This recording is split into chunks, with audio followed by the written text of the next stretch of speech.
Assalamualaikum, apa kabar? Ketemu lagi dengan Ibu Vita pada materi IPS. Hari ini kita akan membahas mengenai kehidupan masyarakat pada masa Hindu-Buddha. Apakah kalian mengenal dua bangunan ini? Ini adalah bangunan untuk agama apa? Nah, untuk mengetahuinya, silahkan perhatikan materi yang akan Ibu sampaikan berikut ini. Masuknya agama Hindu-Buddha di Indonesia tidak lepas dari pengaruh jalur sutra.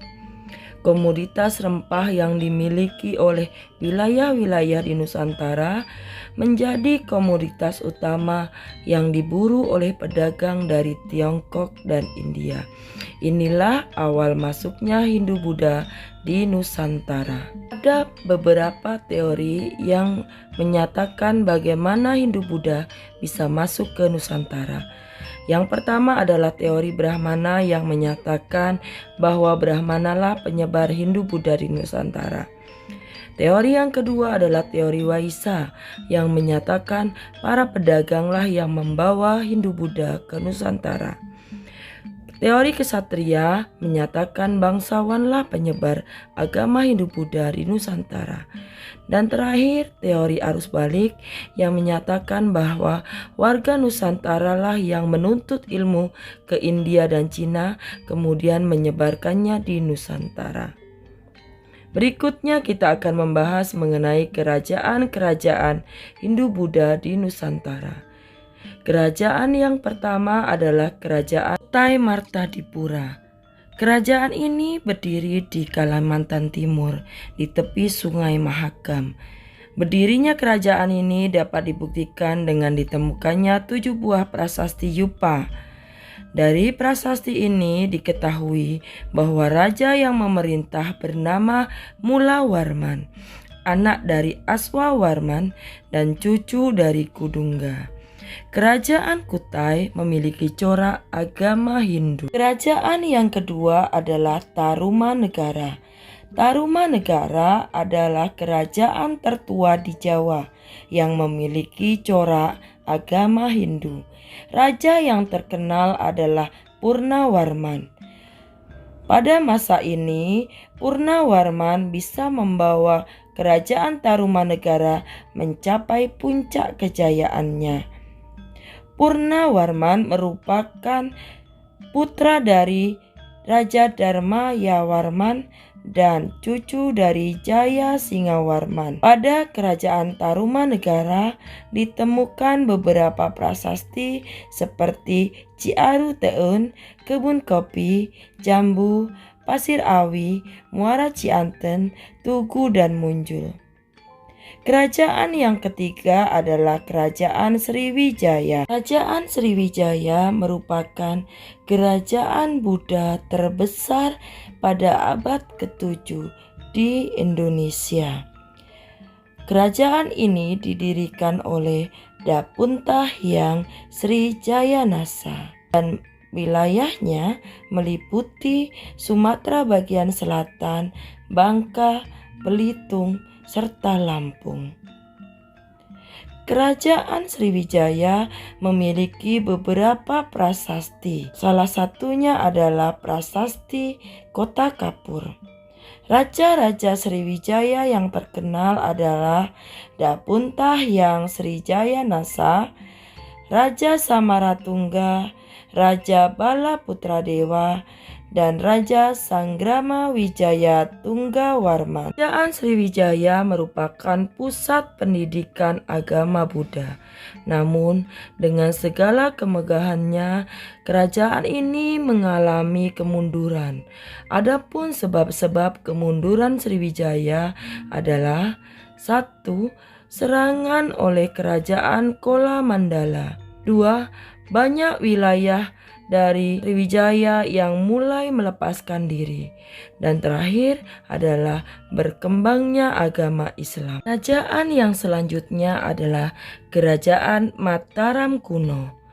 Kerajaan Mataram kuno memiliki 2 periode Jawa Tengah dan periode Jawa Timur. Kerajaan Mataram kuno pada periode Jawa Tengah dikenal juga dengan nama Kerajaan Madang. Kerajaan ini memiliki corak agama Hindu dan Buddha, sebab pada kerajaan ini memiliki dua wangsa yang saling memperebutkan kekuasaan, yaitu Wangsa Sanjaya yang beragama Hindu dan Wangsa Sailendra yang beragama Buddha. Sehingga ada beberapa peninggalan yang memiliki corak agama Hindu dan Buddha pada masa kekuasaan Mataram kuno. Peninggalan kerajaan Mataram kuno yang bercorak Hindu adalah Candi Prambanan, sedangkan peninggalan yang bercorak Buddha adalah Candi Borobudur. Pada masa pemerintahan Empu Sindok, kerajaan Mataram dipindahkan ke Jawa Timur sebab ada serangan dari Sriwijaya serta bencana meletusnya Gunung Merapi. Selain itu, Jawa Timur dianggap lebih subur dan cocok untuk pemerintahan. Beberapa raja pada masa Jawa Timur adalah Empu Sindok, Sri Lokapala, Makutha Wangsa Wardana, dan Dharma Wangsa Teguh. Beberapa prasasti peninggalan Mataram kuno adalah Prasasti Canggal, Prasasti Kalasan, Mantiasih, dan Klurak. Selanjutnya kita membahas mengenai Kerajaan Singosari. Kerajaan Singosari didirikan oleh Ken Arok. Ken Arok adalah seorang putra rakyat biasa. Arok berhasil menjadi penguasa Tumapel setelah membunuh Tunggul Ametung. Kemudian Ken Arok menghimpun kekuatan militer dan melalui Perang Ganter berhasil membunuh Kertajaya dari Kerajaan Kediri dan mendirikan kerajaan baru bernama Singosari dan mendirikan dinasti Rajasa. Namun Ken Arok tidak berumur panjang karena kemudian dia dibunuh oleh Anusapati. Anusapati sendiri kemudian digantikan oleh Tohjaya dan selanjutnya rajanya adalah Ranggawuni serta Kertanegara. Singosari mengalami keruntuhan sebab adanya pemberontakan Jayakatwang. Selain itu adanya serangan dari Mongol dan adanya ekspedisi Pamalayu. Terakhir kita akan membahas mengenai Kerajaan Majapahit. Kerajaan Majapahit adalah kerajaan yang didirikan oleh Raden Wijaya, menantu Kertanegara dari Singosari. Pada saat serangan Jayakatwang, Raden Wijaya berhasil melarikan diri dan beliau mendirikan kerajaan yang diberi nama Majapahit. Kerajaan Majapahit mencapai puncak kejayaannya pada masa pemerintahan Ratu Tribhuwana Tunggadewi yang kemudian dilanjutkan oleh putranya Hayam Wuruk. Salah satu penyebab kejayaan Majapahit adalah karena bantuan seorang patih yang terkenal dengan nama Patih Gajah Mada. Dengan sumpah palapanya, dia berjanji untuk menyatukan wilayah Nusantara di bawah kerajaan Majapahit. Meninggal Gajah Mada dan Hayam Wuruk, tidak ada lagi pemimpin cakap di Majapahit. Perebutan kekuasaan ditandai dengan peristiwa Paregreg menjadi awal kemunduran Majapahit. Selain itu banyak kerajaan bawahan yang melepaskan diri serta muncul dan berkembangnya agama Islam. Kerajaan Majapahit meninggalkan beberapa kitab, salah satunya adalah Kakawin Sutasoma yang memuat semboyan Bhinneka Tunggal Ika serta kitab Negara Kertagama.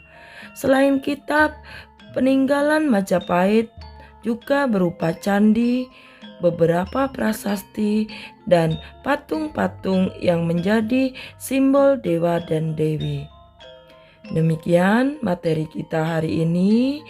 dari Ibu cukupkan sekian. Sampai ketemu lagi. Jangan lupa klik like, komen, dan subscribe. Terima kasih.